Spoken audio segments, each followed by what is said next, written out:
ప్రపంచవ్యాప్తంగా ఎన్నో ప్రధాన నగరాల్లో యేసుదాస్ ప్రదర్శనలిచ్చారు. 1965లో సోవియట్ యూనియన్ ప్రభుత్వ ఆహ్వానం అందుకున్న ఆయన అక్కడ పలు నగరాల్లో కచేరీలు చేశారు. కజకిస్తాన్ రేడియోలో రష్యన్ గీతాన్ని ఆలపించారు.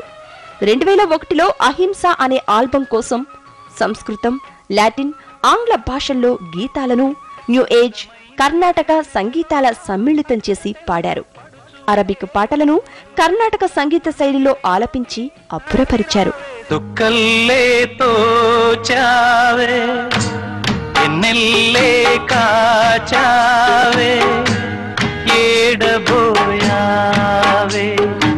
ఇన్ని ఏల సుక్కల్లో నిన్ను నేనెతికానే, ఇన్ని ఏల సుక్కల్లో నిన్ను నేనెతికానే, సుక్కల్లే తోచావే ఎన్నెల్లే కాచావే ఏడబోయావే. భారతీయ సంగీత ఔన్నత్యాన్ని చాటి చెప్పడంలో ఎనలేని కృషి చేశారాయన. దేశ సాంస్కృతిక ప్రచారకర్తగా వ్యవహరించారు యేసుదాస్.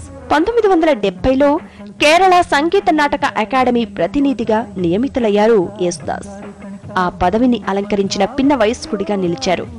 71లో భారత్ పాక్ యుద్ధం సందర్భంగా తన బృందంతో కలిసి ఆయన కేరళ రాష్ట్రమంతా పర్యటించి కచేరీలు చేసి ప్రధానమంత్రి జాతీయ రక్షణ నిధికి విరాళాలు సేకరించారు.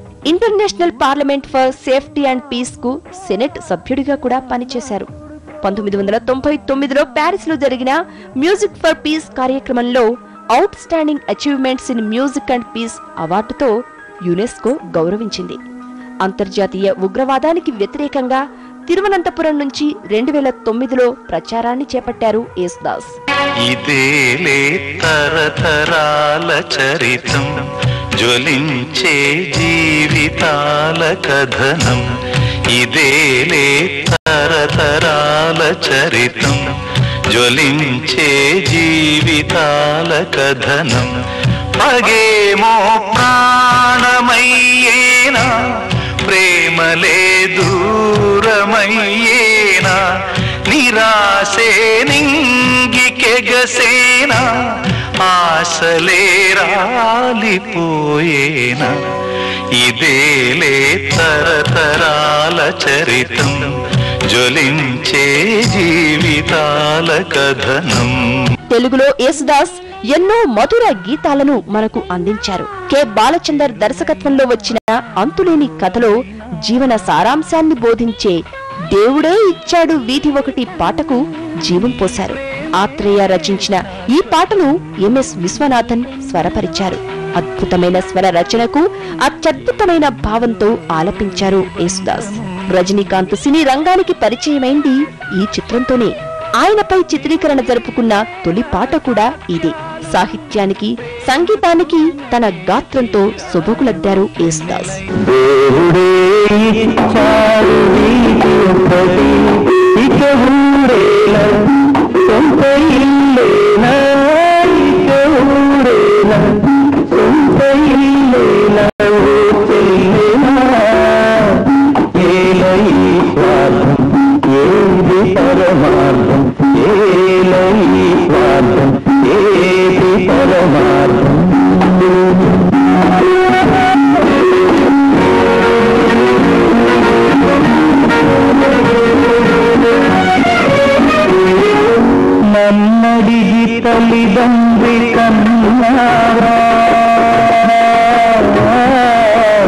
మేఘ సందేశం దర్శకరత్న దాసరి నారాయణరావు రూపొందించిన ఈ చిత్రంలో పాటల గురించి ఎంత చెప్పుకున్నా తక్కువే. రమేష్ నాయుడు సంగీతం గురించి భావ వ్యక్తీకరణ చెయ్యాలంటే మాటలు చాలవు. సంగీత సాహిత్యాలను సమపాళ్లలో మేళవించి రంగరించిన ఈ గీతాలు అజరామరం. అప్పటి వరకు తెలుగులో ఒక చిత్రంలో 1-2 పాటలు పాడుతూ వచ్చిన యేసుదాస్ ఈ చిత్రంలో మాత్రం అన్ని గీతాలను ఆలపించారు. ఎప్పుడు విన్నా ఎంతో ఫ్రెష్ గా అనిపిస్తాయి. ఈ సంగీతానికి అంత గుర్తింపు రావటంలో యేసుదాస్ పాత్ర ఎంతో ఉంది. నవరస సుమమాలిక సిగలో అవి విరులో, ఆకాశ దేశాన ఆషాఢ మాసాన, రాధిక కృష్ణ రాధిక ఇలా ప్రతి పాట సూపర్ హిట్టే. ఆకాశ దేశాన గీతానికి జాతీయ అవార్డు అందుకున్నారాయన. ఆకాశ దేశాన ఆషాఢ మాసాన మెరిసేటి ఓ మేఘమా, మెరిసేటి ఓ మేఘమా,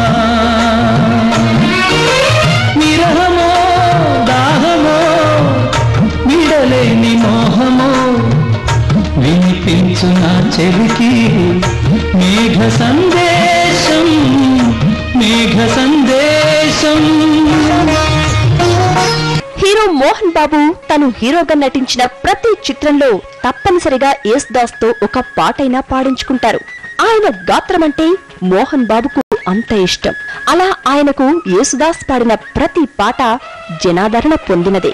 అప్పుడెప్పుడో గృహప్రవేశంలో దారి చూపిన దేవత పాట మొదలుకుని ఎన్నో అద్భుతమైన గీతాలు వీరి కాంబినేషన్ లో వచ్చాయి.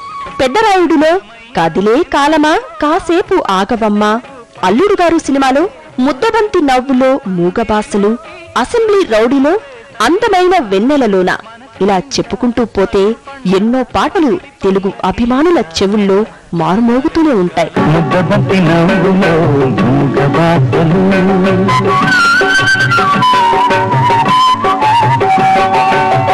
ముద్దబంతి నవ్వులో మూగబాసలు, మూసి ఉన్న రెప్పలపై ప్రేమ లేఖలు, ముద్దబంతి నవ్వులో మూగబాసలు, మూసి ఉన్న రెప్పలపై ప్రేమ లేఖలు, చదువుకునే మనసుంటే ఓ కోయిలా, చదువుకునే మనసుంటే ఓ కోయిలా, మధుమాసమే అవుతుంది అన్ని వేళలా.